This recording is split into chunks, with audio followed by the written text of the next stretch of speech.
Hello my dear RK simple classes में आपका welcome. Today GK GS CA का current affairs का जो डेली डोज होता है 21 मार्च से 7 अप्रैल 2024 तक का पूरा मैंने कंडेंस किया है इसको एक फॉर्मेट एक ही क्लास में। सबसे पहले क्वेश्चन आज हम लोग स्टार्ट करते हैं जो है भाषाई आधार पर भारत का पहला राज्य कौन सा बना था। तो आप जानते रहिए इसका राइट आंसर है आंध्र प्रदेश। वैसे ऑप्शन उड़ीसा तमिलनाडु कर्नाटक थे लेकिन ये सब नहीं है। आंध्र प्रदेश बना था कौन सी भाषा पर भाई? तेलुगु भाषा पर। तेलुगु भाषा पर आंध्र प्रदेश कब? 1 अक्टूबर 1953 को। और तब इसकी राजधानी कुर्नूल थी, आज इसकी राजधानी अमरावती है। आंध्र प्रदेश से 2 जून 2014 को एक नया राज्य तेलंगाना बना है जो भारत का 29वां राज्य था। वर्तमान समय में 28 राज्य और 8 केंद्र शासित प्रदेश हमारे देश में हैं। दूसरा क्वेश्चन है भारत में सबसे ज्यादा मृदा कौन सी पाई जाती है। तो आप जानते रहिए जलोढ़ मृदा, काली मृदा, लैटराइट मिट्टी, डी है लाल और पीली मिट्टी। तो इसका राइट आंसर है जलोढ़ मृदा, जिसे हम कछारी मिट्टी या एलुवियल सॉइल कहते हैं। मृदा माने मिट्टी, सॉइल, ठीक है। काली मृदा जो ब्लैक सॉइल कहलाती है, रेगू कहलाती है या स्वतः जुताई वाली मिट्टी कहलाती है, कम पानी लेती है और कपास की मिट्टी के लिए बहुत अच्छी होती है। कौन सी? काली मृदा, जो महाराष्ट्र में मोस्टली पाई जाती है। लेटराइट मृदा है। उसके बाद है लाल व पीली मृदा। देखो मिट्टी का जो पीला रंग होता है फेरिक ऑक्साइड के कारण होता है और लाल रंग लोहे के ऑक्साइड के कारण होता है। ये दोनों भी जानते रहिए। पीला रंग क्यों होता है, लाल रंग क्यों होता है। और पीएच के आधार पर भी मिट्टी का वर्गीकरण किया जाता है, क्लासिफिकेशन ऑफ द सॉइल। कैसे? पीएच के आधार, अगर 1 से 6 तक है मिट्टी का पीएच तो अम्लीय मृदा कहलाती है यानी एसिडिक सॉइल। और अगर 7 है तो उदासीन न्यूट्रल सॉइल कहलाएगी। और अगर 8 से 14 है तो वो क्षारीय या एल्कलाइन सॉइल कहलाती है। वेरी इंपॉर्टेंट है सॉइल, बहुत अच्छा चैप्टर है। हर क्वेश्चन एग्जाम में इससे क्वेश्चन उठाए जाते हैं। क्वेश्चन नंबर 3 है भारत में अणु बम का विकास किसने किया। इसका ए में है डॉक्टर होमी भाभा, डॉक्टर होमी जहांगीर भाभा थे। बी में है डॉक्टर राजा रमन्ना, सी में सीवी रमन और डी में है कलाम जी। इसका राइट आंसर है डॉक्टर राजा रमन्ना। इनको भारत में अणु बम का जनक या विकसित करने वाला माना जाता है, डॉक्टर राजा रमन्ना को। बहुत मशहूर साइंटिस्ट थे। डॉक्टर एपीजे अब्दुल कलाम को मिसाइल मैन ऑफ इंडिया कहा जाता है। डॉक्टर होमी जहांगीर भाभा को क्या माना जाता है भाई? डॉक्टर होमी जहांगीर भाभा को भारत में परमाणु कार्यक्रम का जनक माना जाता है, ठीक है। अब उसके बाद है क्वेश्चन नंबर 4, आधुनिक भारतीय पुरातत्व के जनक कौन है। तो आधुनिक भारतीय पुरातत्व के जनक है, इसमें ए में है जॉन मार्शल, बी में है अलेक्जेंडर कनिंघम, सी में है एच डी सांकलिया और डी में है सर जॉन लुपाक। इसका राइट आंसर है एच डी सांकलिया। इनको माना जाता है आधुनिक भारतीय पुरातत्व का जनक। वैसे क्वेश्चन आता है कि भारतीय पुरातत्व के जनक किसको माना जाता है, तो इसका सही आंसर होगा अलेक्जेंडर कनिंघम को माना जाता है। लेकिन अगर आधुनिक शब्द आ जाए तो एच डी सांकलिया को याद करिएगा। 5वां है आजादी के समय कांग्रेस के अध्यक्ष कौन थे।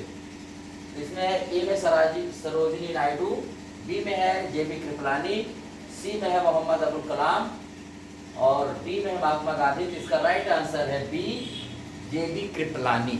जेबी कृपलानी जब भारत हमारा आजाद हुआ था उस समय ही हमारे कांग्रेस के अध्यक्ष थे।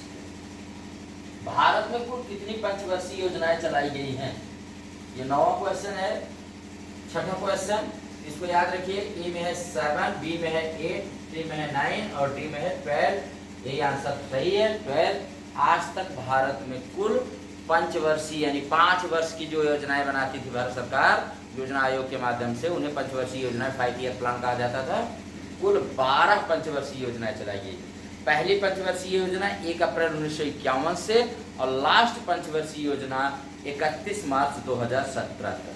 1 जनवरी 2015 को योजना आयोग के स्थान पर नीति आयोग की स्थापना कर दी गई। अब योजना आयोग सब पंचवर्षीय योजनाएं सब अतीत की चीजें हो गई, पास्ट की चीजें हो गई, इसको आप ध्यान दीजिए। और लास्ट क्वेश्चन है कच्चा टीपू आइलैंड कहाँ है। अटलांटिक महासागर, प्रशांत महासागर, हिंद महासागर, आर्कटिक महासागर। राइट आंसर है हिंद महासागर। हिंद महासागर में स्थित है हमारा कौन, कच्चा तीबू आइलैंड। ये बहुत ही ज्यादा विवाद में रहा क्योंकि इसको श्रीमती इंदिरा गांधी, जो हमारे देश की आयरन लेडी ऑफ इंडिया भी कही जाती है, प्रधानमंत्री थी, इन्होंने 1974 में इस आइलैंड को किसको दे दिया, श्रीलंका को दे दिया। छोटा सा आइलैंड है, बहुत इंपॉर्टेंट था भारत के लिए, लेकिन उन्होंने इसको एक समझौते के तहत इसको दे दिया। तब से हमारे मछुआरे अगर यहाँ जाते हैं तो श्रीलंका के द्वारा पकड़ लिए जाते हैं। ये बहुत ही विवादित रहा है और बार बार ये चर्चा में उठता रहता है। तो अगर पूछते हैं कि कच्चा तीबू आइलैंड कहाँ है, तो जानते रहिए भारत और श्रीलंका के बीच में हिंद महासागर में, उसे बे ऑफ बंगाल में वो पड़ता है। तो इसको आप जानते रहिए, वेरी इंपॉर्टेंट है कच्चा तीबू आइलैंड, भारत और श्रीलंका के बीच में ये स्थित है। ये थे आज के हमारे, ये थे एमसीक्यू बेस्ड क्वेश्चंस जो थे। अब आते हैं, देखते हैं कुछ पर्सन इन द न्यूज कौन कौन रहे इस दौरान। तो मोहन राकेश, ये विश्व बैंक ने इन्हें आर्थिक सलाहकार पैनल का सदस्य नियुक्त किया है। Pankaj Advani, CCI snooker classical का टाइटल खिताब इन्होंने जीता है। उसके बाद हैं विजय जैन, टाइम्स आइकन 2024 के विजेता बने हैं विजय जैन। पीयूष आनंद एनडीआरएफ के नए महानिदेशक नियुक्त हुए हैं। अभय ठाकुर, म्यांमार में भारत के अगले राजदूत नियुक्त हुए हैं। शरद कमल, पेरिस ओलंपिक 2024 में भारत के ध्वजवाहक ये चुने गए हैं। टोक्यो ओलंपिक 2020 जो हुआ था उसमें मनप्रीत व मैरी कॉम ने भारत का प्रतिनिधित्व किया था ध्वजवाहक के रूप में। ये टेबल टेनिस खिलाड़ी हैं शरद कमल। भूषण गगरानी, मुंबई नगर निगम के नए आयुक्त नियुक्त हुए हैं। संजय नायर, एसोचैम के अध्यक्ष बने हैं। साइमन हैरिस, आयरलैंड के सबसे युवा प्रधानमंत्री बने हैं। ऋतुराज अवस्थी, लोकपाल के न्यायिक सदस्य के रूप में शपथ ली है इन्होंने। राजीव सिंघल, टाटा इंटरनेशनल का नया एमडी नियुक्त हुए हैं ये। और कमल किशोर, संयुक्त राष्ट्र महासचिव ने इस भारतीय को आपदा जोखिम न्यूनीकरण के लिए अपने विशेष प्रतिनिधि के रूप में नियुक्त किया। किसको, कमल किशोर को। जानते रहिए जूडिथ सुमिनवा तुलका कांगो की पहली महिला प्रधानमंत्री बनी है, जूडिथ सुमिनवा तुलका। मिशेल टैलग्रांड, एबेल पुरस्कार 2024 के विजेता बने हैं। एबेल पुरस्कार को गणित का नोबेल पुरस्कार कहा जाता है, जानते रहिएगा। सदानंद वसंत दाते, राष्ट्रीय जांच एजेंसी के प्रमुख नियुक्त हुए हैं। मैट एबडन व रोहन बोपन्ना, मियामी ओपन 2024 के पुरुष युगल खिताब के विजेता बने हैं। और हैं विनय, पैरा पावर लिफ्टिंग विश्व कप में 59 किलोग्राम युवा वर्ग में गोल्ड मेडल इन्होंने जीता है। और हैं जैनिक सिनर, मियामी ओपन 2024 का पुरुष एकल खिताब इन्होंने जीता है, जैनिक सिनर ने। Nahid Divecha, Indian masters national badminton championship 2024 में 2 पदक इन्होंने जीता है, नाहिद दिवेचा ने। अर्जुन एरिगैसी, भारत में शीर्ष रैंक वाले शतरंज खिलाड़ी बन गए हैं, कौन, अर्जुन एरिगैसी। नरेंद्र मोदी जी, भारत के यशस्वी प्रधानमंत्री, जिन्हें भूटान ने अपने यहाँ का सर्वोच्च नागरिक सम्मान order of the drupe Gyalpo सम्मान से सम्मानित किया है। अभी ये गए थे उस देश में। यह किसी भी विदेशी को यह पुरस्कार दिया गया, ये किसी भी विदेशी को, मतलब भूटान सरकार ने आज तक किसी भी विदेशी को यह पुरस्कार अपना नहीं दिया, सर्वोच्च नागरिक सम्मान, लेकिन मोदी जी पहले व्यक्ति हैं जिनको ये पुरस्कार भूटान सरकार ने दिया है। तो जानते रहिए, वेरी इंपॉर्टेंट, भूटान का सर्वोच्च नागरिक सम्मान पाने वाले पहले विदेशी मोदी जी बने। अश्विनी कुमार, ये federation of Indian export organisation के अध्यक्ष नियुक्त किए हैं। ये जालंधर के मशहूर व्यवसायी व निर्यातक हैं। हरिवंश नारायण सिंह, जो राज्यसभा के उपसभापति हैं, जिनेवा में अंतर संसदीय संघ की 148वीं बैठक में भारतीय प्रतिनिधिमंडल का इन्होंने नेतृत्व किया है। राजीव कुमार शर्मा, बीपीआरडी पुलिस अनुसंधान एवं विकास ब्यूरो के महानिदेशक नियुक्त हुए, कौन, राजीव कुमार शर्मा।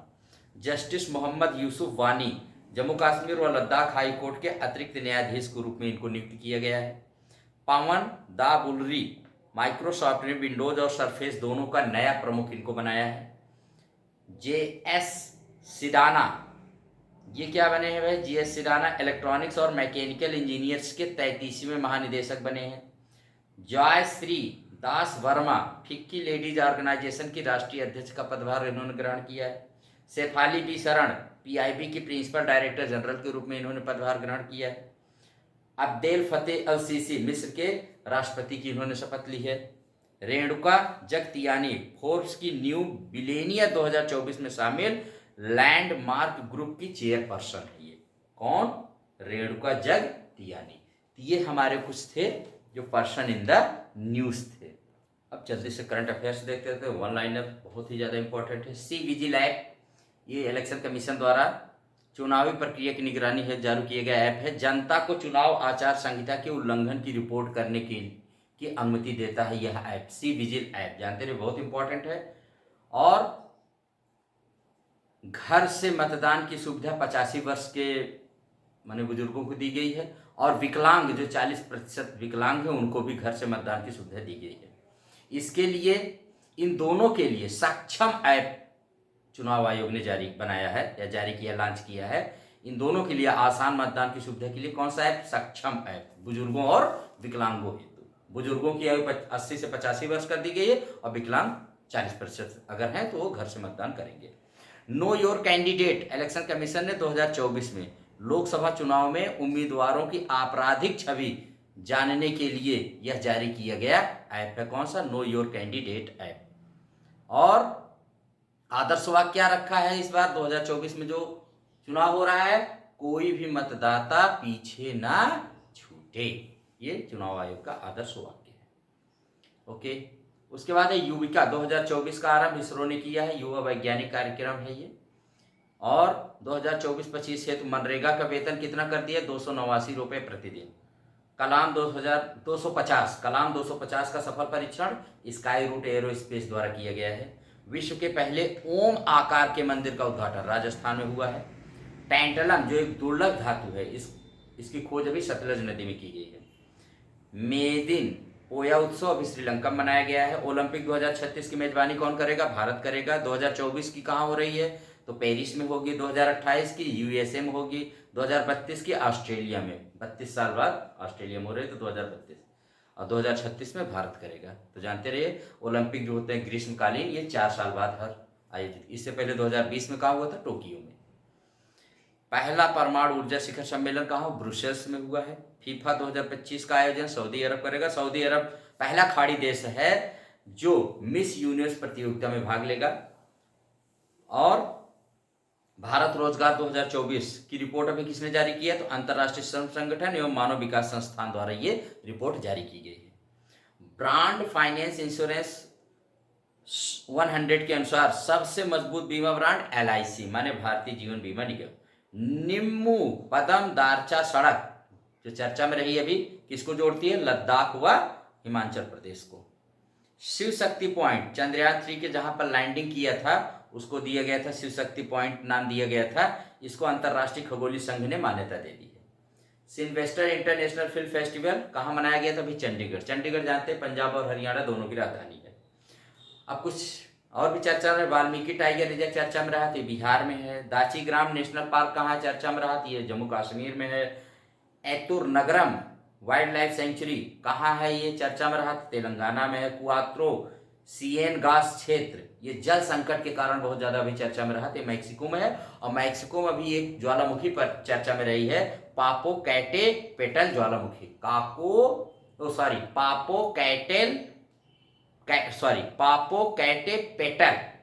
पापो कैटे पेटल ज्वालामुखी। अगर ये पूछे कि इन द न्यूज कहाँ रहा है तो ये भी मैक्सिको में रहा है। SMNP स्मार्ट मीटर राष्ट्रीय कार्यक्रम का प्राथमिक उद्देश्य है भारत के 25 करोड़ पारंपरिक मीटरों को स्मार्ट मीटर में बदलना। SMNP स्मार्ट मीटर राष्ट्रीय कार्यक्रम national programme. Operation Indravati Bharat के द्वारा हैती से भारतीय नागरिकों को निकालने के लिए भारत द्वारा शुरू किया गया एक ऑपरेशन। हैती एक देश है, वहां पर संकट की वजह से भारतीयों को निकाला गया ऑपरेशन इंद्रावती के द्वारा। मुंबई पहली बार एशिया की अरबपतियों की राजधानी बन गई है मुंबई भाई। पुष्पक इसरो ने इस नाम से रीयूजेबल लॉन्च व्हीकल को लैंडिंग मिशन को सफल टेस्टिंग की है। कहां पर? कर्नाटक के चैलकेरे से। State of global climate report ये कौन जारी करता है? तो विश्व मौसम विज्ञान संगठन। नॉर्थ ईस्ट गेम्स 2024 का तीसरा संस्करण का आयोजन कहाँ किया गया? तो नागालैंड में, जिसकी राजधानी कोहिमा होती है। आईसीसी चैंपियंस ट्रॉफी 2025 का आयोजन कहाँ होगा? तो पाकिस्तान में, जानते रहिएगा। खबरों में रहा गुलाल गोटा पारंपरिक त्योहार कहाँ का है? तो जयपुर राजस्थान का है। बॉक्सिंग सब जूनियर नेशनल चैंपियनशिप में टॉप 3 स्टेट कौन है? नंबर 1 पर हरियाणा, नंबर 2 पे दिल्ली, नंबर 3 पे महाराष्ट्र। ट्राई, जिसकी स्थापना 1997 में की गई थी, भारतीय दूरसंचार नियामक प्राधिकरण ने मशीन टू मशीन संचार के लिए एम्बेडेड सिम के उपयोग हेतु सिफारिशें जारी की हैं। लैंको अमरकंटक पावर लिमिटेड का अधिग्रहण करने की मंजूरी सीसीआई ने किसको दिया है? अडानी पावर ग्रुप को, अडानी पावर लिमिटेड को। कल्याण चालुक्य राजवंश का 900 साल पुराना कन्नड़ शिलालेख मिला है कहाँ? तेलंगाना में। बाल्टीमोर ब्रिज अमेरिका में है, जो अभी चर्चा में रहा क्योंकि इस पुल से डाली नामक एक मालवाहक जहाज जो है, जो बाल्टीमोर से श्रीलंका जा रहा था, इससे टकरा गया और ये टूट गया। इसमें 6 लोगों की मौत हो गई। तो जानते रहिए जहाज का नाम क्या था? डॉली, और ब्रिज का नाम क्या था? Baltimore bridge. कहाँ है? अमेरिका। पारादीप बंदरगाह, जानते हैं हमारे देश में 13 सबसे बड़े बंदरगाह हैं, उसमें से एक पारादीप बंदरगाह जो उड़ीसा में है, कार्गो वॉल्यूम के मामले में भारत का सबसे बड़ा बंदरगाह। कार्गो मतलब होता है सामान के आवाजाही और ढोने में सबसे बड़ा बंदरगाह यही बना है। ऑपरेशन संकल्प का संबंध किससे है भाई? तो समुद्री सुरक्षा से है। हिंदुस्तान एरोनॉटिक्स लिमिटेड ने गुयाना को 2 डोर्नियर 228 विमान सौंपे हैं। जानते रहिए किसने दिया है? Hindustan aeronautics limited. यही है जो हमारे यहाँ जहाज वहाज बनाते हैं, हेलीकॉप्टर, ये सब हिंदुस्तान एरोनॉटिक्स लिमिटेड। ठीक। राष्ट्रीय खो खो 2023-24 का पुरुष टाइटल खिताब किसने जीता? तो महाराष्ट्र ने।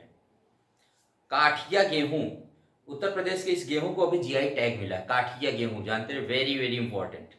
अग्नि प्राइम डीआरडीओ द्वारा इस बैलिस्टिक मिसाइल का सफल परीक्षण अभी किया गया है। आईआईटी बॉम्बे कैंसर के भारत की पहली घरेलू जीन थेरेपी आईआईटी बॉम्बे द्वारा भी लॉन्च की गई है। बहुत अच्छी बात है भाई। SJVN लिमिटेड, SJVN लिमिटेड 15वें CIDC विश्वकर्मा पुरस्कार 2024 से सम्मानित इसको किया गया है। ठीक है, ये था बहुत ही इंपॉर्टेंट जो हमारे ये 21 मार्च से लेकर 7 अप्रैल तक का बहुत इंपॉर्टेंट थे, बहुत ही ज़्यादा। इसमें भूटान से दिया गया है नरेंद्र मोदी जी को सर्वोच्च सम्मान, और तमाम मैंने जो व्यक्तियों को बताया है, तो आप इसको ध्यान में रखेंगे और इस तरह से आप अपने पढ़ाई को आई थिंक कि जारी रखेंगे। बहुत ही ज़्यादा इंपॉर्टेंट है। इसमें सबसे ज़्यादा ये कच्चा तीबू आइलैंड भी जानते रहिएगा, जो भारत और श्रीलंका के बीच में है। ठीक है, ये तमिलनाडु के ही नज़दीक पड़ता है। हालांकि ये भारत में ही था, लेकिन इसको दे दिया गया इंदिरा जी के द्वारा श्रीलंका को। तो यही थे आज के क्वेश्चंस जो हमारे आपके रहे हैं। आप अच्छे से पढ़ेंगे, बहुत अच्छे से पढ़ेंगे। I have prepared a lot, मैंने मेंटेन कर दिया है। जितनी भी मैंने बातें बताई, आप 2-4 बार इसको लिसन कर लीजिएगा, अच्छे से वॉच कर लीजिएगा, और केयरफुल्ली अगर आप लिसन करेंगे तो आपका करंट अफेयर्स प्लस जो भी बेसिक है सब्जेक्ट्स का, वो आपका गड़बड़ नहीं होगा। I hope so. इसी के साथ इस क्लास को यहीं पर एंड करते हैं। फिर मिलेंगे आपको, अब एकदम रेगुलर क्लास हो गई है, तो जाहिर सी बात है बहुत जल्द हम आपसे फिर मिलेंगे नेक्स्ट क्लास में, बहुत ही जल्दी। Till then keep writing, keep reading and writing and learning and remembering for your better future. Thank you very much.